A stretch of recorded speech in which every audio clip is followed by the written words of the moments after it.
ज़हन में बार बार एक ही सोच का आना और आपकी मर्ज़ी के ख़िलाफ़ चलने वाले ख़यालात और उसके रद्द-ए-अमल में एक ही काम को बार बार दोहराना, ये कैसा अमल है? इस बीमारी को क्या कहते हैं और हम कैसे इस बीमारी को ओवरकम करके अपनी डेली फंक्शनिंग को बेहतर बना सकते हैं?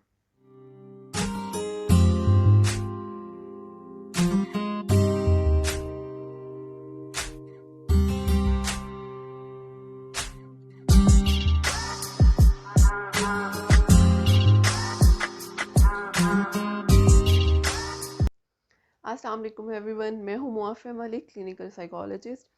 आज हम ओसीडी के बारे में बात करने जा रहे हैं। OCD obsessive compulsive disorder.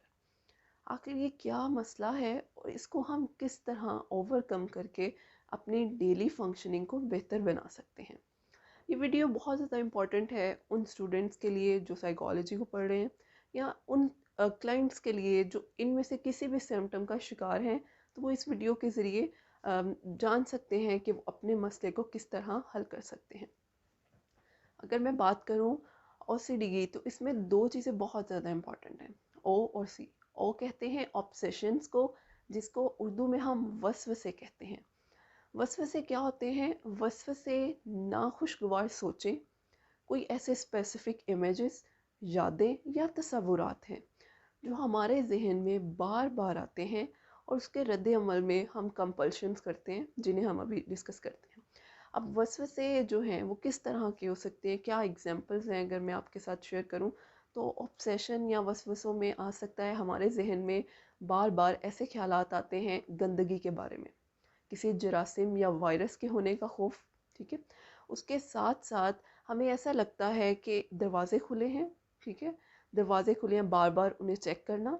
उसके साथ किसी को नुकसान पहुंचाने की वजह बनने का खौफ। ठीक, उसके साथ साथ हमारे जहन में कुछ ऐसी बातें बार बार रेपिटेटिव सोचें आती हैं रिलीजियस के बारे में, यानी अल्लाह और उसके रसूल सल्लल्लाहु अलैहि वसल्लम के बारे में गलत सोचें आना शुरू हो जाती हैं। ठीक है, उसके साथ साथ हम कुछ चीज़ों को बहुत ज़्यादा तरतीब में रखना शुरू कर देते हैं। एक तो नॉर्मल है, हम चीज़ों को डिसिप्लिन में रखते हैं, दैट वाज ओके। लेकिन जब बहुत ज़्यादा चीज़ों को ऑर्गेनाइज करना और वो चीज़ आपकी लाइफ को डिस्टर्ब करना शुरू कर दे, तो ये ऑब्सेशंस में चला जाता है। और इसके रद्द अमल में हम क्या करते हैं? कंपल्शंस। अब कंपल्शंस क्या हैं? जिन्हें हम जबरी अफ़ाल भी कहते हैं। जबरी अफ़ाल या कंपल्शंस ऐसे अफ़ाल हैं जिनके लिए आपको लगता है कि आपको बार बार जो है वो उस काम को करना है। ठीक है, कंपल्शंस हमेशा ऑब्सेशंस या वसवसे की सोच का रद्द अमल होता है।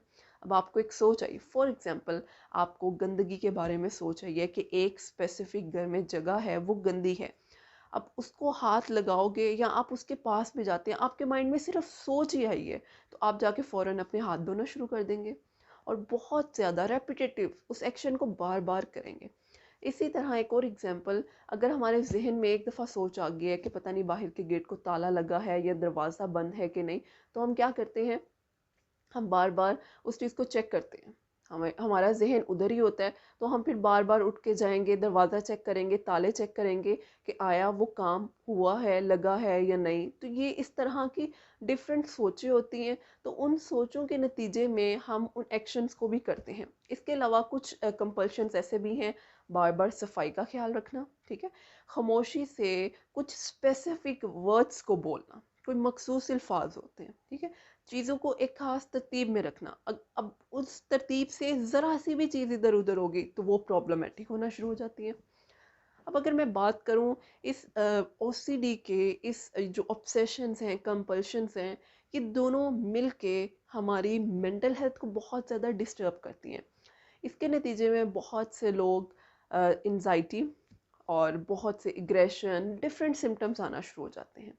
अब अगर हम बात करें कि हम ओसीडी को ओवरकम कैसे कर सकते हैं, इसका ट्रीटमेंट क्या है, तो यहाँ एक चीज़ बहुत ज़्यादा इम्पॉर्टेंट है। अगर हम ये समझें कि कोई ऐसा ट्रीटमेंट या कोई ऐसी थेरेपी या कोई ऐसी मेडिकेशन है जिसके ज़रिए ओसीडी बिल्कुल ख़त्म हो जाए, तो ऐसा पॉसिबल नहीं है। हम इन सिम्टम्स को मिनिमाइज कर सकते हैं, कंट्रोल कर सकते हैं। हम आपको सिखाते हैं कि आप अपने इन सिम्टम्स को मैनेज किस तरह कर सकते हो। तो इसमें सबसे इम्पॉर्टेंट चीज़ है इलाज के जो मेथड्स हैं इसके, उसमें सबसे पहली चीज़ ये है कि अगर आपके जो सिम्टम्स हैं ऑब्सेशन और कंपल्शंस के, ओसीडी के, वो माइल्ड से मॉडरेट नौयत के हैं। अगर आपका स्केल माइल्ड से मॉडरेट है और आपकी जो डेली फंक्शनिंग है वो बहुत ज़्यादा हद तक नहीं लेकिन थोड़ी बहुत मुतासर ज़रूर हो रही, तो वहाँ वो आपको अलार्मिंग पॉइंट मिल जाता है। उसमें आपको क्या करना है, आपको कंसल्ट करना है किसी भी क्लिनिकल साइकोलॉजिस्ट या माहिर नफ्सियात से।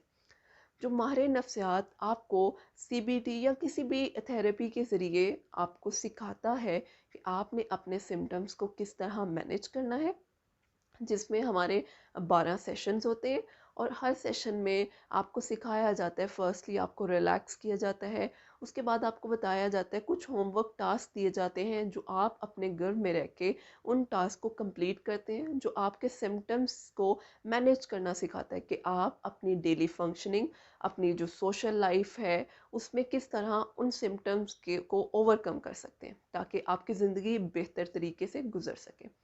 अगर मैं बात करूं कि बहुत स्वेयर ओसीडी हो गया, उसकी वजह से आप अपने घरों से ही निकल पा रहे हैं, ठीक है, आपकी डेली फंक्शनिंग इतनी ज़्यादा मुतासिर हो रही है कि आप कोई काम भी नहीं कर रहे, आपने अपने आप को लॉक कर लिया घर में क्योंकि आपको हर एक चीज़ से खौफ है कि मैं इसको हाथ लगाऊंगा मैं गंदा हो जाऊंगा, मेरे जिस्म गंदा हो जाएगा या मेरी सोचें इस तरह की होगी। तो वहाँ आपको ज़रूरत है एक साइकेट्रिस्ट की। सबसे पहले मेडिकेशन की, मेडिकेशन के लिए आप जाते हैं साइकेट्रिस्ट के पास, वो आपको कुछ मेडिसिन प्रेस्क्राइब करते हैं। लेकिन यहाँ एक और चीज़ जान लेना बहुत ज़्यादा ज़रूरी है, वो ये है कि आपकी इस ओसीडी में, ओसीडी जो इशू है, जो बीमारी है, उसमें क्या होता है, हमारे ब्रेन के कुछ केमिकल इम्बैलेंस हो जाते हैं। अब उनको बैलेंस करने के लिए मेडिसिन की ज़रूरत है, लेकिन आप अपने सिम्टम्स को ओवरकम कैसे करते हैं उसके लिए आपको थेरेप्यूटिक सेशंस भी बहुत ज़्यादा इम्पॉर्टेंट है। अब बहुत से रिसर्चेस का रिजल्ट ये निकला है कि ओसीडी इस बीमारी में क्या होता है, 50% मेडिकेशन और 50% थेरेप्यूटिक सेशंस, यानी ये दोनों इक्वल है।